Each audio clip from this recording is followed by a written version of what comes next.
con todos jóvenes.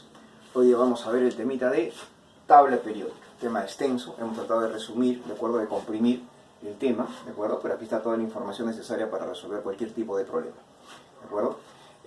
Como puedes ver, en la parte superior se encuentra la configuración electrónica, de acuerdo, que tú conoces. Solamente te lo he escrito, tú sabes que deduce a partir del teorema de Sarro, ¿no?, de la regla del serrucho, ¿no es cierto? Entonces ya está escrita la configuración con sus respectivos gases nobles, o también llamados kernel. Bien, para explicar todo el tema de tabla periódica, vamos a primero a ver sus aportantes, los científicos que contribuyeron en la creación justamente de la tabla. Y vamos a comenzar nosotros con Charles Cousteau.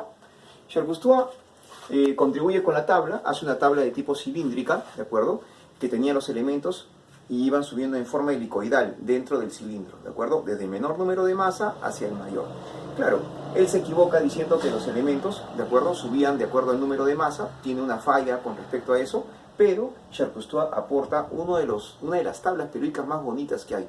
Y justamente esa tabla, como tenía una hélice por dentro del cilindro, donde subían los elementos de esta manera, tipo tridimensional, ¿de acuerdo?, se parecía a las hélices que tiene, por ejemplo, un tornillo, ¿no es cierto?, o las líneas que tiene la caparazón de un caracol, ¿no?, hacia arriba, ¿no? Entonces, por eso le colocaron a su tabla periódica, ¿de acuerdo?, el caracol o tornillo telúrico, ¿de acuerdo? Vamos a colocar ahí tornillo telúrico, ¿ya? Tornillo telúrico. Así fue como pasa a la historia el gran trabajo de Charles Cousteau. Más que gran trabajo, fue una de las tablas más, como te dije, más bonitas, más vistosas que hubo, ¿de acuerdo? Y por tener esa forma cilíndrica y helicoidal por dentro, los elementos subiendo, pasa a la historia. Posteriormente, ¿de acuerdo?, aparece otro científico más, ¿de acuerdo?, llamado Newland. Newland sí hace un trabajo mucho más elaborado. Si bien es cierto, no hace una tabla, pero Newland también contribuye. ¿Cómo así? En esta época en la que Newland plantea su trabajo, la sociedad de científicos de aquella época estaba más dominada por el tema, por los científicos rusos. Más eran rusos que otros países. Y Newland presenta su teoría, que fueron ordenar los elementos en grupos de 7 en 7, por decir, ¿no es cierto? Acá yo tengo, ¿no es cierto?, acá está, vamos a colocar el litio, por ejemplo, acá está el berilio, ¿no es cierto?, acá está el boro, el carbono, el nitrógeno, el oxígeno y el flúor. Gases nobles, ¿no? Entonces, cuando tú agarras y haces la configuración, cuando tú escribes, ¿no es cierto?, así por periodos, porque estos son periodos en la tabla periódica, ¿de acuerdo?, litio, berilio, ¿no es cierto?, boro, carbono, nitrógeno, oxígeno, flúor, y el elemento que va aquí ubicado, ¿de acuerdo?, es justamente el sodio, y las propiedades del sodio y el litio son parecidas. El sodio es un material, un metal, ¿de acuerdo?, parecido mucho al aluminio, plateado, pero muy blando, blando como un toffee. Tú lo puedes partir como si fuera una mantequilla helada, ¿no?, más o menos.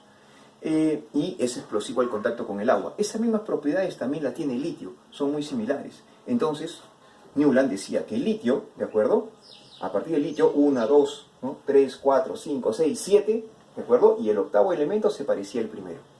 Y es verdad, esto cumple en más de un 80% dentro de la tabla periódica. Y esto lo plantea frente a los científicos. Pero los rusos tenían un representante muy conocido que era Kirchhoff. Y Kirchhoff le hace una pregunta para que él pueda sustentar su tema científico. Y le dice de cómo él ha llegado a la conclusión esta. Bueno, y él explica que como era aficionado al violín, le dice de que según las notas musicales, do, re, mi, fa, sol, la, si, 7. Y los que tocan algún instrumento saben que la octava nota otra vez es do. Y dice que la primera nota do y la octava nota también es do. Pero como son parecidas, si no me equivoco, una más aguda o grave que la otra, pero son parecidas, el octavo elemento y el primero también se parecen. Cuando él dice esto, todos se burlan de él, los científicos de aquella época, y lo humillan tanto, sienten tanta humillación, de que decide que sus trabajos nunca más vuelvan a salir a la luz y se retira del escenario prácticamente científico. Pero su trabajo es redescubierto más adelante, nosotros vamos a ver por Moseley, ¿de acuerdo?, pero pasa a la historia con el trabajo que él hizo llamado las octavas de Newland. Vamos a colocar entonces acá las octavas de Newland. Pero ojo, él ordenó, ¿de acuerdo?, él ordenó los elementos de 7 en 7, no de 8 en 8. Por eso, ¿no es cierto? Profe, ¿por qué las llaman octavas? Son octavas de Newland. ¿De cuánto en cuánto las ordenaron? De 7 en 7, no de 8 en 8 porque dice octavas, por si acaso. En el caso de Oberheiner fue algo diferente. Él sí y sustentó, ¿no es cierto? Y quedó su trabajo para la posteridad, ni bien hizo él prácticamente la exposición. Tengo un ejemplito así para que puedas entenderlo.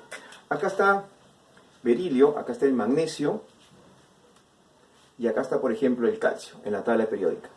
Si yo coloco estos tres elementos acá, por ejemplo, ¿no es cierto? Vamos a verlos. Berilio, por ejemplo, acá está el magnesio y acá está el calcio. ¿De acuerdo? Si yo soy observador acá en la tabla y recuerdo las masas de cada uno, ¿no es cierto? Yo me daría cuenta que el berilio es 8, si te fijas en la tabla, el calcio más o menos es 40, y digamos que tú no sabes la del centro, tú no sabes cuánto vale. Pues resulta que según lo que dice Oberheiner, tres elementos juntos hacen lo siguiente, que la masa del primero más el tercero, sumadas y divididas entre 2, salga la del centro. Eso cumple también en más de un 80% en la tabla. Dicho así, me entenderás de que si yo digo que quiero saber el valor de X, solamente yo tendría, ¿no es cierto?, que sumar, ¿no es cierto?, 8 más 40, ¿no es cierto?, lo que nos daría ¿cuánto? 48, y debo dividirlo entre ¿cuánto? Entre 2. Y si yo voy a la tabla periódica, me voy a dar cuenta que justamente este valor de 24 es el valor, ¿no es cierto?, de la masa del magnesio. ¿De acuerdo? En el caso de Oberheiner, este trabajo que él hizo los llamó las famosas triadas. Las famosas triadas de Oberheiner. ¿De acuerdo? Gran trabajo también el de Oberheiner. Mendeleev hace la primera tabla periódica, unos 65 más o menos, o 64 elementos aproximadamente. Pero es una tabla cuadrada, nada más, ¿de acuerdo? Con pequeñas cuadrículas por dentro, ¿no? Como un cuaderno cuadriculado.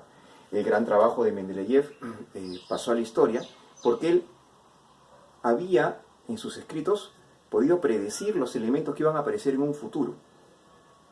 Y él los llamó los ECA elementos. ECA es una palabra en sanmerio que significa el siguiente elemento, ¿de acuerdo?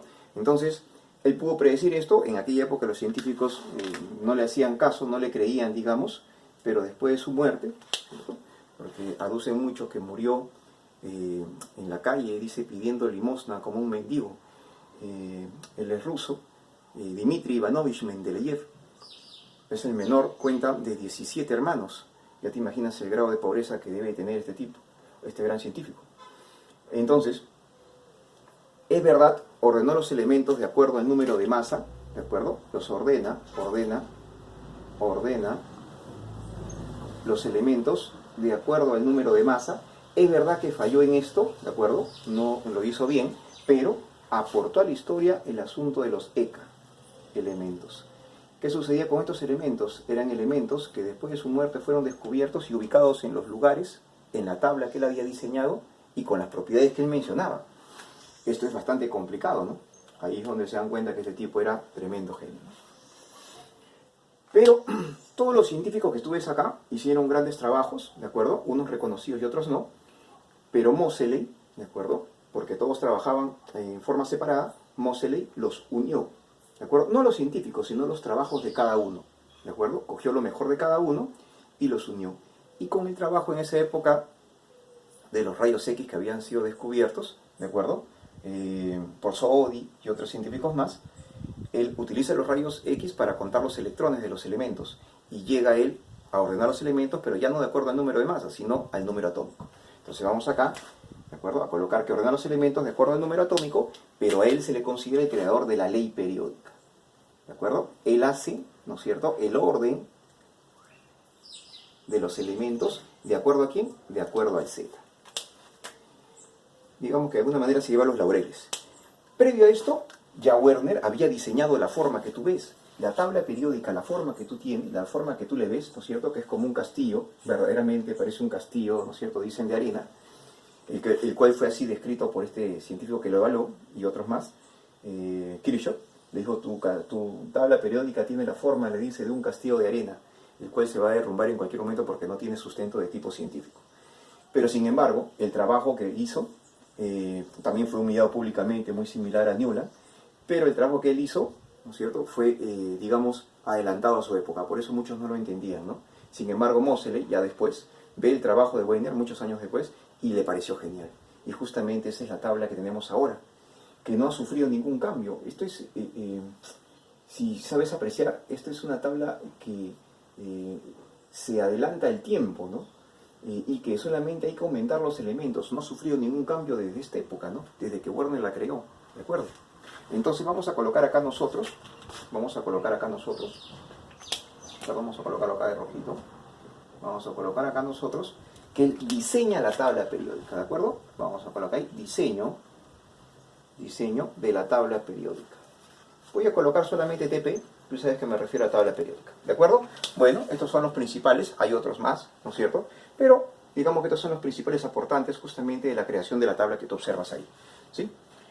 Ahora, vamos a pasar a la descripción de la tabla. Mira tú, acá nosotros tenemos 7 periodos. Si tú te fijas en una tabla mucho más actual, algunos colocan 8, ¿no? Con la parte inferior acá también hay un octavo periodo, ¿de acuerdo? Hemos colocado primero, segundo, tercero, séptimo periodo. Pero también hay, como te digo, un octavo, donde hay elementos como numilium, numnicium, numnicium. Estos elementos tienen estos nombres porque es el número en latín del elemento. 111 numilium, 112 numnicium, y así sucesivamente. Cuando se decía colocarle el nombre de algún científico, de alguna ciudad donde fue descubierto, recién seguramente cambiarán de nombres. Aparte que estos elementos todavía no tienen todos sus datos, ¿no? A algunos les faltan puntos de fusión, densidades, cristalización y otros datos más, ¿no? ¿De acuerdo? Por eso estamos considerando solamente 7. Ahora, tú observas acá que también existen grupos, ¿de acuerdo? 1, 2, ¿no es cierto? 3, 4, 5, 6, 7, 8 grupos A, ¿de acuerdo? Y también existen grupos B, pero que parten de acá. 1, 2, ¿de acuerdo? 3, 4, 5, 6, 7, 8. Con este de aquí, ¿no? Que en este grupo 8B abarca ¿cuántos? 8, 9 y 10. 3 casilleros, llamados así, 8, 9 y 10, los casilleros, para el grupo 8B. Los que están en la parte central, todos estos elementos que están aquí en el grupo B, ¿de acuerdo? Porque este es grupo B, se llaman metales de transición, ¿de acuerdo? Mientras que los que están en el grupo A, representativos. Grupo A, representativos. Acá la tabla tiene una línea partida que representa justamente los metaloides. Todo este lado que tú ves acá son metales. Los que están encima de la escalerita, no metales. Y obviamente acá están tus gases nobles, que son los gases nobles que nosotros tenemos en la configuración electrónica. El helio, ¿no es cierto? El neón, el argón, el criptón, el xenón y el radón, que son los que nosotros consideramos. ¿De acuerdo? Ahora, en la parte de acá abajo hay una tabla adicional. ¿De acuerdo? Son los metales, los transuránicos o transición interna, como le llaman algunos.